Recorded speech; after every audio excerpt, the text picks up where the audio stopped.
Diyan na. So, good afternoon everyone. So, I'm the next reporter. My name is Mario Ocana and my topic is all about selection and organizing of content. So, let's make it quick and fast. So, the next reporter will be reporting. So, first is learning objectives. Define the concept of selection and organizing of content as presented in instructional planning. Next, classify sample lesson topics according to the appropriate selection criteria. Next, break down and evaluate a given set of content to determine whether it follows proper organization principles. So first, what is selection and organizing of content? So the teaching process of selecting and organizing content involves choosing what to teach based on curriculum goals, learner needs, and the content's validity, significance, and balance. So it means that if you use selection and organizing of content that you will use in your future classes or as a future teacher, we need it because organizing and choosing the selection of content that you will teach is very important.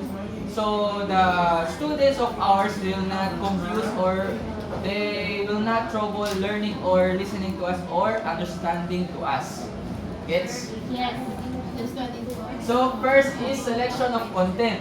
So the selection of content refers to choosing what knowledge, skills, and values should be included in a lesson or curriculum. Books emphasize that the teacher should select content based on the following criteria. So it means, for example, yung subject natin science, dapat yung selection natin ng content is all about science lang. Hindi siya mapupunta sa math, or mape, or sa music, or etc. Supposed to be dapat sa science na siya about. So here are the 5 important things to know about selection of content. So first is validity. So the content must be accurate, correct, and aligned with accept facts and principles. So validity is dapat yung selection, yung select natin na content dapat valid siya, dapat accurate siya, dapat matutunan lahat ng mga students mo na yung tinuturo mo ay valid sa dapat sa isang content lang or isang subject lang tinuturo mo, not siya sa ibang else. So next is significance. So chosen topics should contribute to learners intellectual, social, and practical development. So, significance kasi is importance. So, choosing a topic should contribute to learners. Dapat yung learners natin na may kinukompute, ibig sabihin ito, kinukontribute nila sa atin habang tayo ay nagtuturo. For example, ang intellectual. So, intellectual, alam naman natin yung intellectual is more on critical thinking, right? More on brain siya. So, dapat habang nagtuturo tayo, dapat yung mga student natin, ginagamit nila yung critical thinking skills nila sa selection or the content na pinili natin. Gets? Next is social. Yung social naman, dapat habang nagtuturo tayo, dapat yung mga students natin, like, ginagamit nila yung social skills nila upang sabihin natin na magtanong or communicate sa teacher nila. For example, yung isang students natin na hindi nila alam kung yung anong some part of the lesson natin, dapat makipag-socialize sila, dapat makipag-communicate sila sa teachers or the professor. Gets?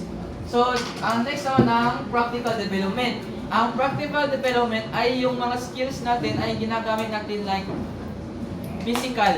Ano yung physical? Yes. Yes, ginagamit nila yung physical.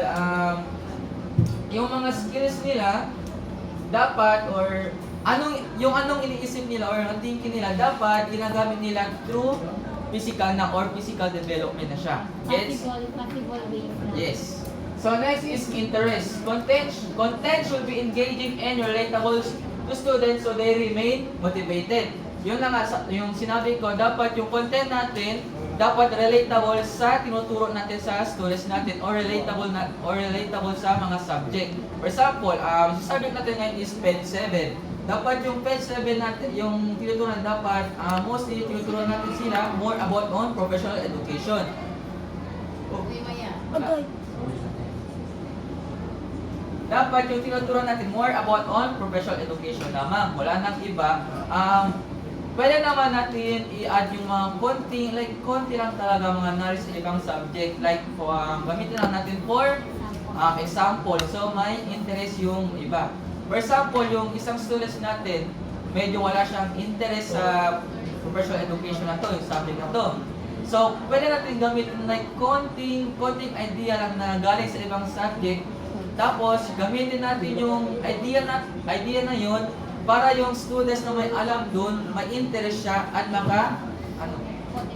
makakonect at makisabay siya sa subject na tinuturo ng isang teacher. Gets? So, number 4, learnability. The selected material must match the learner's cognitive levels and readiness.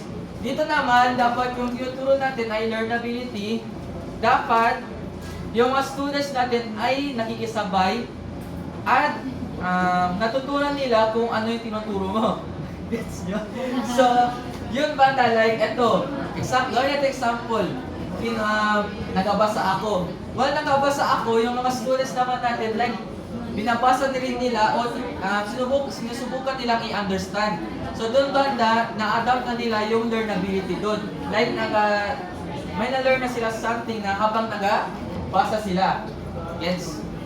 Okay, last is utility. Content should be useful in real-life situation and future learning. Dapat yung selection of topic natin, dapat connected siya sa real-life situation. For example, yung subject natin more about on, let's say, mapping. Yung mapping nila is more about on self-defense. So yung teacher, tinuturo nila ang self-defense upang magamit nila in real-life situation. Gets? Gets. Okay, next is organizing of content or organization of content. So, organizing content means arranging the selected topics in a logical and meaningful structure. So, like textbooks state that effective organization help student build understanding step by step. So, kung ba ang sabihin natin sequence, ano yung sequence? Like, organize siya, like sunod-sunod yung content na tinuturo nyo. Okay? So, here are the 5 important things to know about organizing content. Dito na nga yung number 1 is sequence. This involves arranging content from simple to complex to known to unknown or concrete to abstract. So, ibig sabihin nito, start from simple, which means simple na may nag-guess konti yung students na tinuturo mo. Habang this is step by step, while from simple, make it slowly to harder or medyo mabigat or mahirap yung content na tinuturo nyo.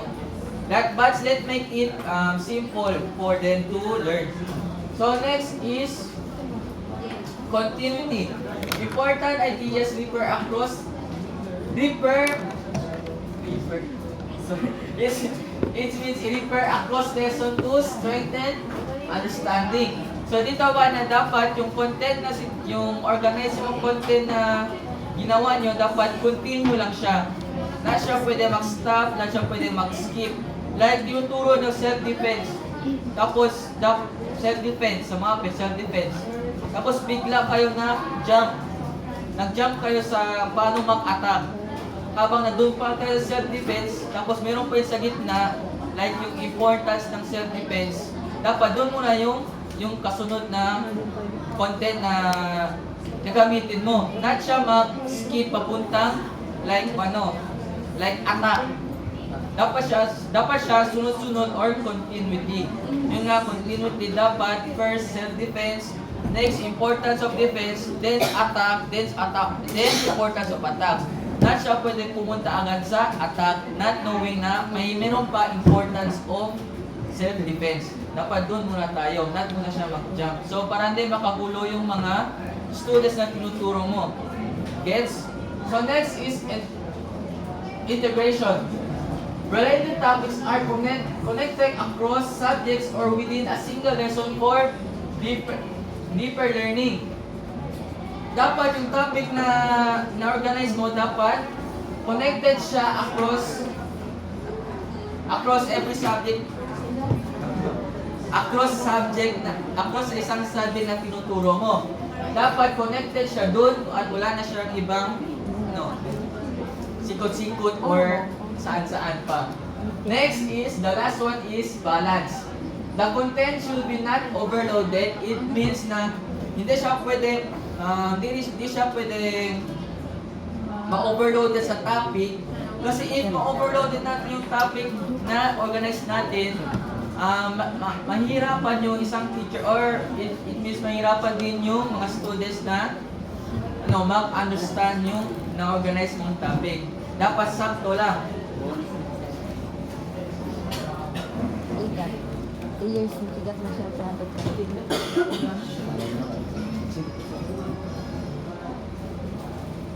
So, bakit? So, yung balance, dapat not siya sobra and not siya rin yung konti. Dapat yung tinuturo natin ay sakto lang. For example, yung first semester na-organize mo context isang subject mo. Tapos yung second semester, pinaghalo mo sa first semester, di ba mag-overloaded siya? Pag napunta yung lahat, ano pa maituturo mo sa second semester? Wala na, pabalik-balik na naman. So dapat, konti lang yung ma-organize natin content. So, ma-organize natin content para sa second semester, may maituro pa natin yung ibang content na tira at ma-organize mo pa yun. Yes? Yes. So, importance of selection and organizing content. Dito, lahat ito siya, yung mga importance niya. Books highlight several reasons why this process matters. So first, it ensures that lessons are meaningful and developmentally appropriate.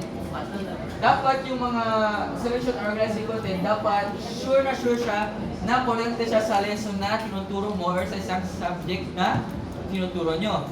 Or in short, dapat appropriate siya. Next, it improves learning flow and prevent confusion. Ito na nga, dito ma-add natin yung continuity. So, it improves learning flow and prevent confusion. Dapat dito, continue lang yung tinuturo mo. Na siya dapat mag-jump. Ganun. jump. Dapat na tayo mag-jump sa ibang subject natin pa tayo tinuturo. So, in short, do not jump into conclusion kung di pa natin tinuturo yung introduction or yung body na tinuturo natin. So, next, it is support mastery by reinforcing importance idea. So, ito ay sinusupport natin yung teaching mastery natin sa mga students na tinuturo natin. Okay. Sige, next. Reinforcing important idea. Dito naman ay kung nawala tayo sa idea natin, dapat may reinforcement. So may kasunod na idea. Kung nawala tayo sa idea natin, kung nawala Parang plan B. Yes, correct. Plan B, plan C. Yes, kung hindi natuloy yung plan A mo, papunta tayo sa plan B. Yes. Papunta tayo sa plan B. So next, Plan Z. last is it helps teachers achieve curriculum goals effectively. So it means dito, it helps teachers to achieve, ibig sabihin, kung natutunan natin gamitin ng mabuting paraan yung organization and selection of content, ano mangyayari?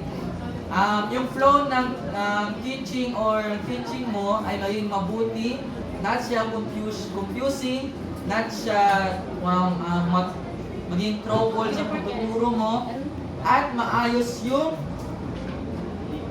delivery. Correct, delivery. So, lastly is conclusion. The selection and organization of content are essential components of instructional planning. When teachers could choose accurate, significant, and engaging material and arrange it in a logical,